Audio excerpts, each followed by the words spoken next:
Okay, it's all gone we're back to normal now. Good. So, I'm very glad I'm at an Al-Anon meeting this evening. Um,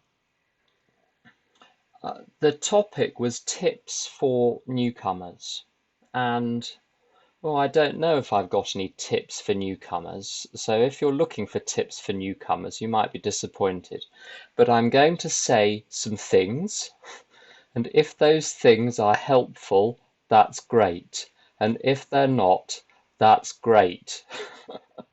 It's good either way. I've got a slightly peculiar understanding of my Al-Anon problem because my understanding has come from different people at different times in different places.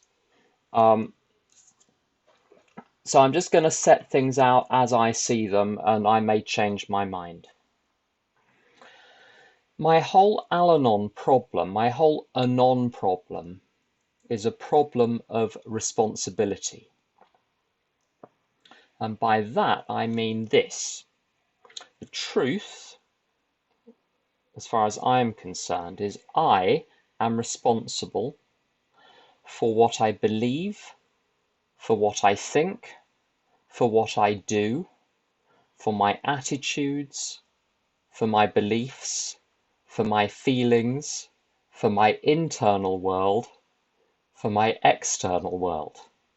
And you are responsible for your beliefs, thinking, behavior, attitudes, values, feelings, internal life and external life. Now, we could all go home now. That's the only thing you need to know. The difficult thing is um, I know some people are I hope this isn't an outside issue, but some people get very worried about the vaccines because they think that some computer program is going to be installed in them which will change their genetics. Um, Now, so what I'm about to say is figurative language, not literal language. It's figurative language, not literal language. When I was young, very young, I had software installed in me by my family. They didn't mean to do it, they just did it. They installed software which told me how to live. And I ran on that software and it was incredibly painful. And the software works very well in its own way, except it produces pain. And in the software, there are some basic rules in the software. The first one is I'm not responsible for me. I don't need to look after me. There is too much going on in the world. When the world is fixed, I will take responsibility for me. But whilst there are problems out there, I'm going to be very, very busy. No time for anything to do with me. So I'm not responsible for me. That's rule number one. Rule number two is I am responsible for you. I'm responsible for what you believe, what you think, what you do, where you go, how you do it, whether it's successful or not.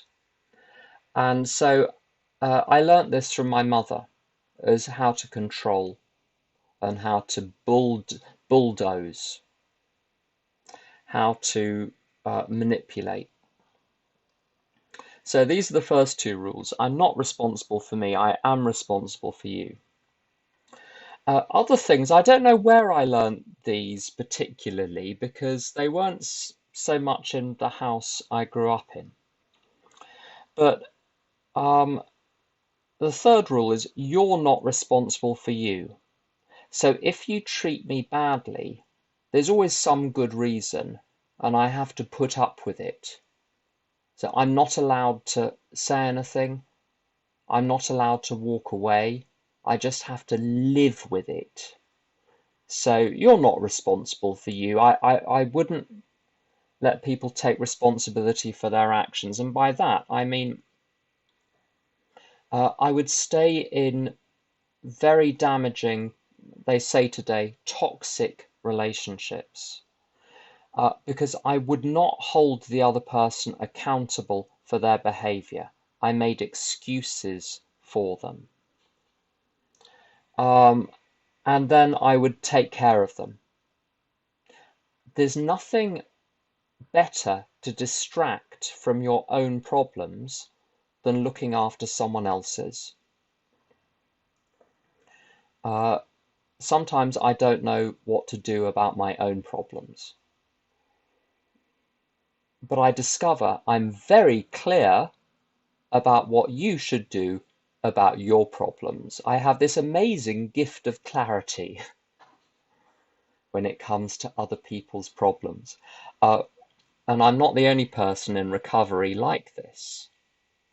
I'm a member of a number of Facebook groups, and to do with recovery. On one of them, I posted an article about something or other to do with the big book. And bear in mind, I've been in recovery for over 28 years now. I'm not saying everything I say is right, far from it, but I'm not 2 days in. So I wrote this little article, and some people liked it and some people didn't.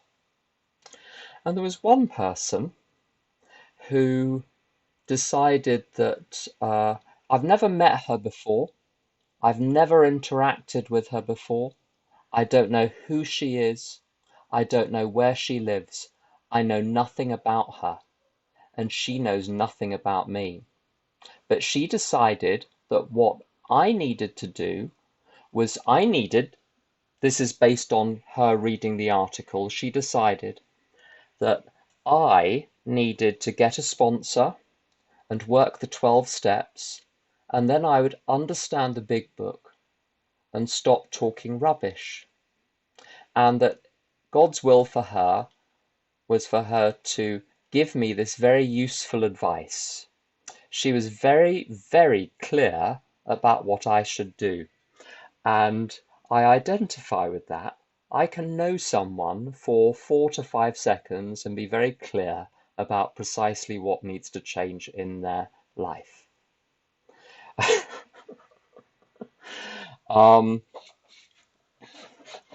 I managed not to respond at all. I said nothing. I was so pleased. I thought of a lot of things to say. One thing I thought of saying was, "Are you okay? Because you don't seem okay." But I didn't even say that. So caretaking, so this is under the heading of you're not responsible for you. I don't let people take the consequences of their actions, and then I caretake them. And then we haven't even got to the crazy bit. The crazy bit is you are responsible for me. And so I would go around the world looking for people to rescue me. In my craziest times, I would find public figures I thought would rescue me, and I would write them letters telling them exactly how they could and should rescue me. I know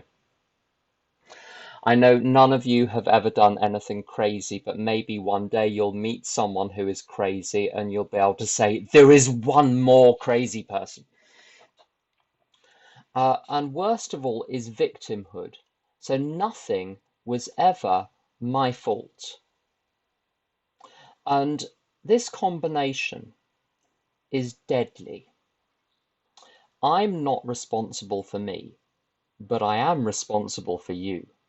And you're not responsible for you, but you are responsible for me.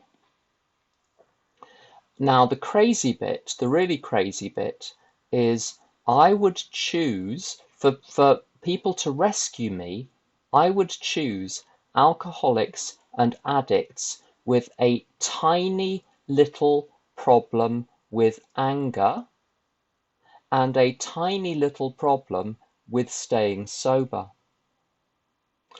If you're going to choose someone to rescue you, at least choose someone who is not currently in active addiction, and preferably choose someone over 16. They tend to know more than the people under 16.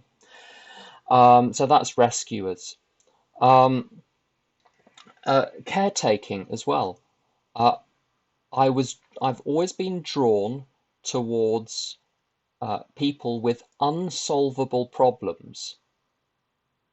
So there's no fun in taking care of people are that can have care taken of them. It's the ones who you take care of them, they build up a little life, and then they run off again. And then you don't see them for 3 months, and they come back, covered in blood or sick or something. And you start again wearily on the rounds of assistance and benevolence.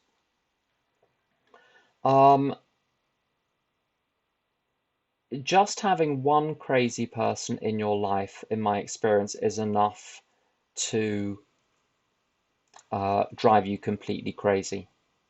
But when your life is full of them, then that really drives you crazy.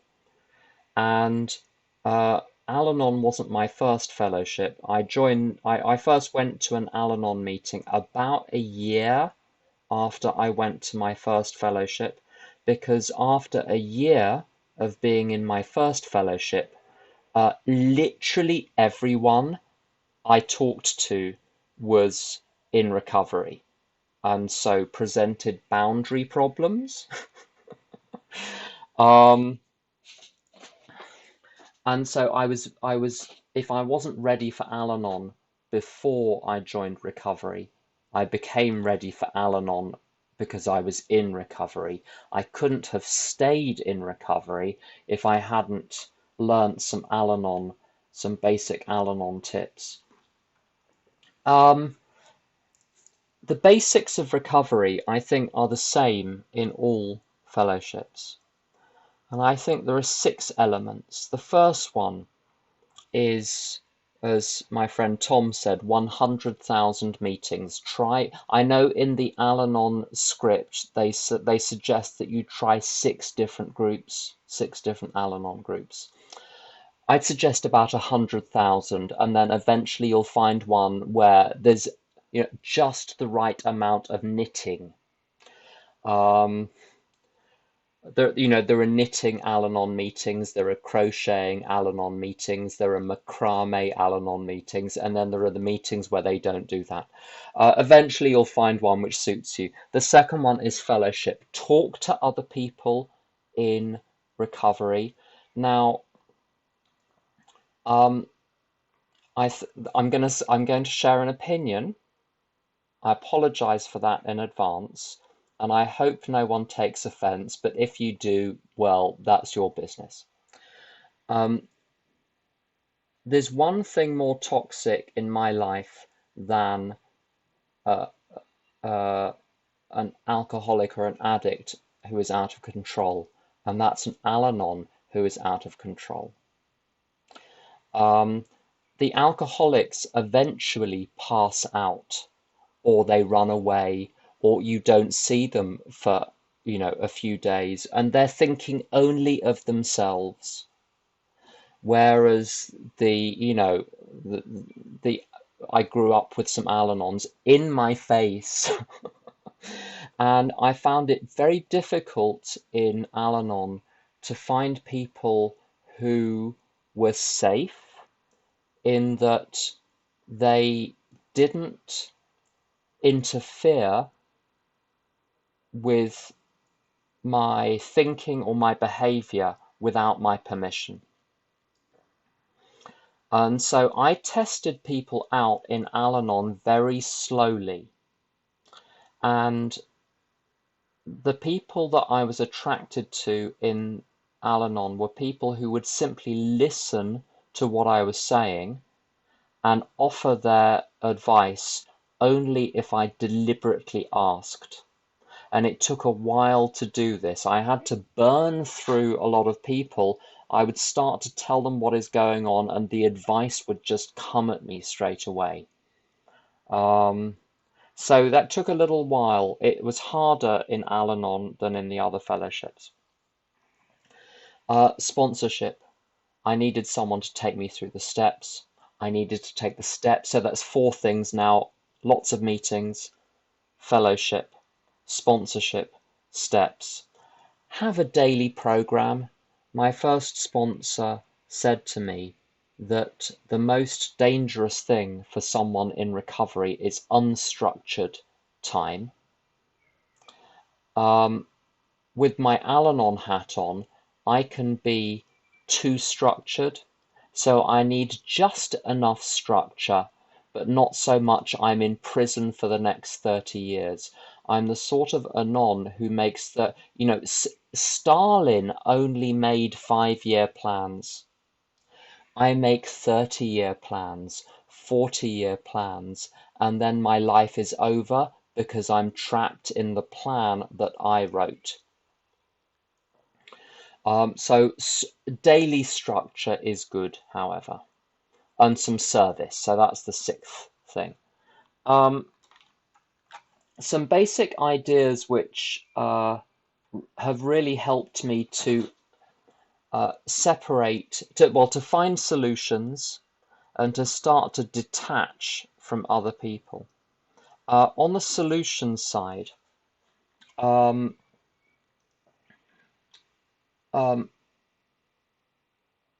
if I've got a problem, it means I don't have a solution. Now that sounds like an obvious thing to say, but I've spent a lot of my life presenting my problems to people. They present me with a solution, but then I respond to their solution as though I have a better solution, which is my failed solution to the problem.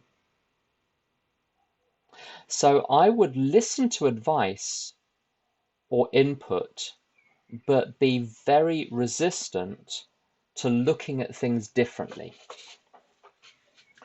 If I've got a problem, an emotional problem, I'm looking at the situation wrong.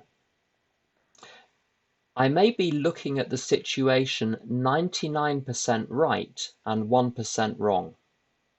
But if I don't know which 1% is wrong, I have to treat the whole thing as wrong, give the situation to someone else, and say, what do you think? Someone who is sane, has a sense of humor, and has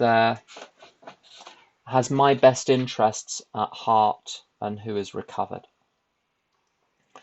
I have to be willing to listen to their view on, number 1, how to look at the situation. In other words, how to think about the situation. And secondly, how to act in the situation. And what I've learned to do is I test people on small situations. I take the solution they offer and try it. And if it works, it was good advice. And if it doesn't, it was bad advice. But I can only find out, not by thinking about it, but by using the advice in practice.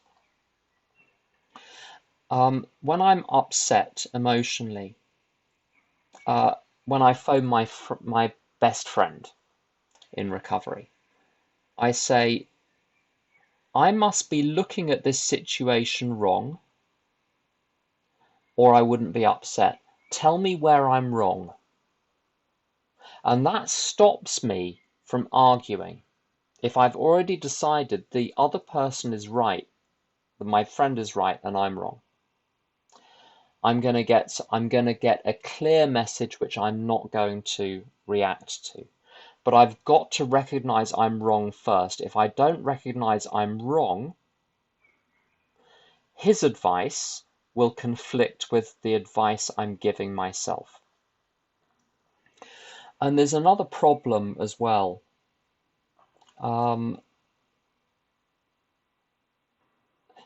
my problem is my thinking. Now, if you've got mice or cockroaches in your house and you call the pest exterminator to get rid of the mice or the cockroaches, when the pest exterminator is about to spray your kitchen with special things to get rid of the mice or the cockroaches, you don't ask the cockroaches or the mice what they think about this. They're not going to like it. Now, if my problem is my thinking, I do not want to ask my own thinking what it thinks about the solution. It's not going to like it, because most of my wrong thinking, when I apply the situation, is going to disappear, and it is fighting for its own survival. So I've got to be really careful to make sure that when someone gives me a new idea or a new action, not to ask the problem what the problem thinks about the solution.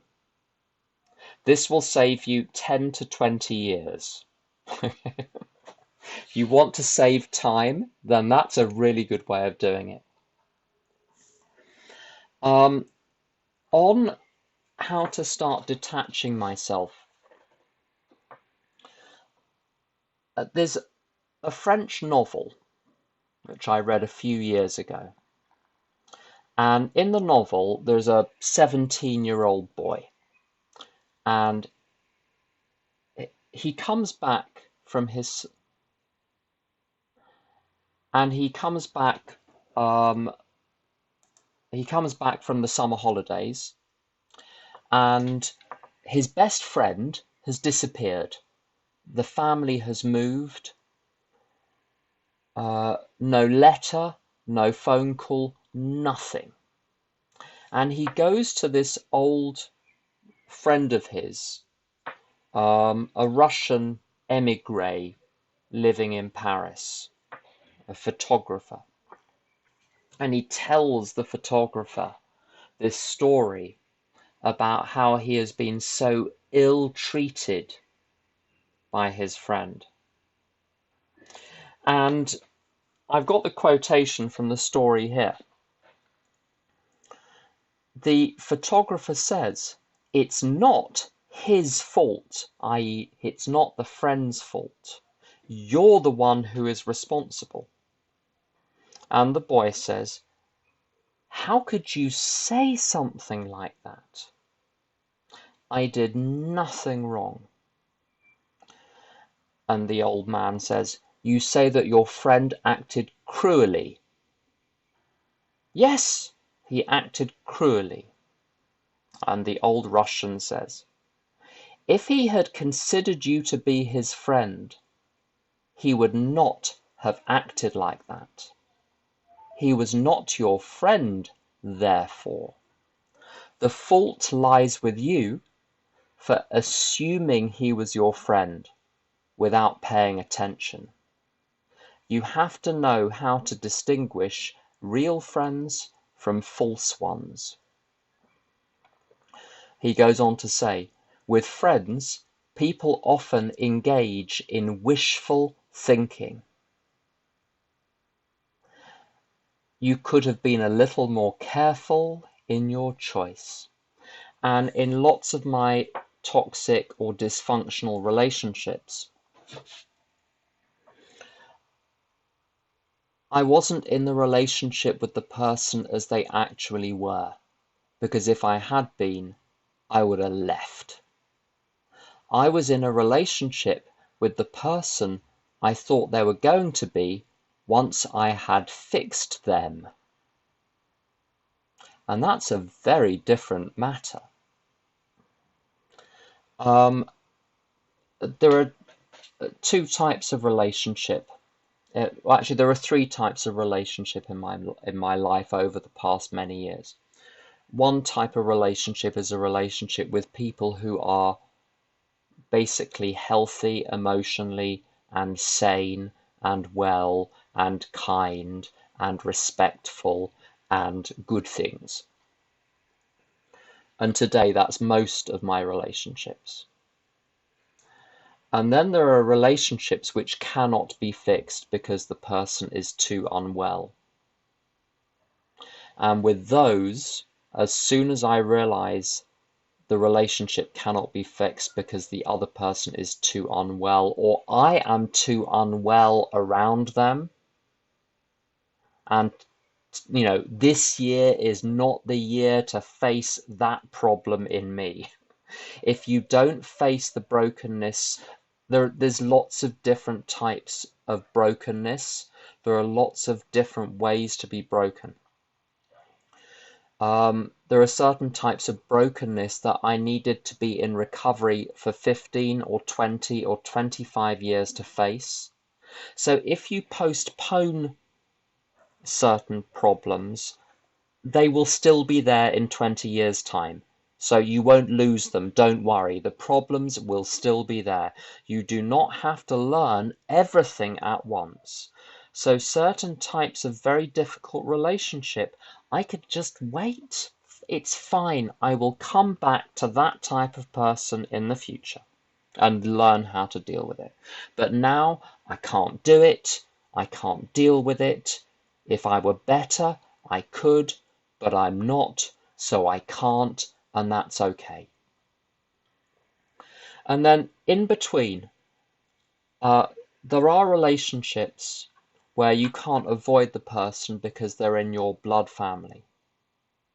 There are relationships you can't avoid because you're in the same workplace, or they're your neighbor, or there are all sorts of situations where you have to come across people who are on their own journey of recovery or not.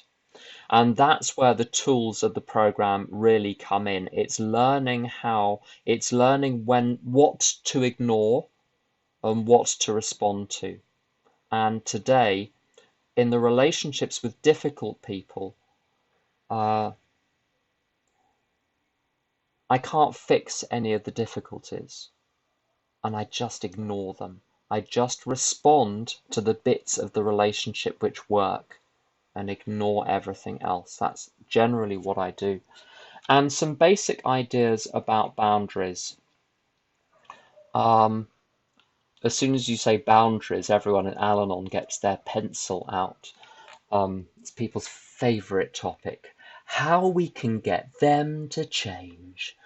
The first two types of boundary, which are very helpful, and I'll finish on this, so don't worry, I'm going to wrap up soon. The first type of boundary is when I say, I can't come to the wedding. I can't do this job anymore. It's impossible. Very straightforward. I can't. The second time is I won't. What that means is I can, but I don't want to. And that's enough.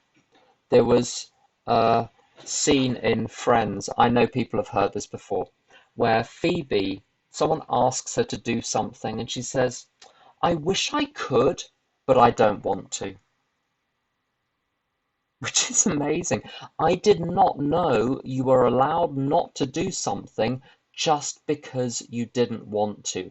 I thought if you could do it, you had to say yes, and you don't have to say yes.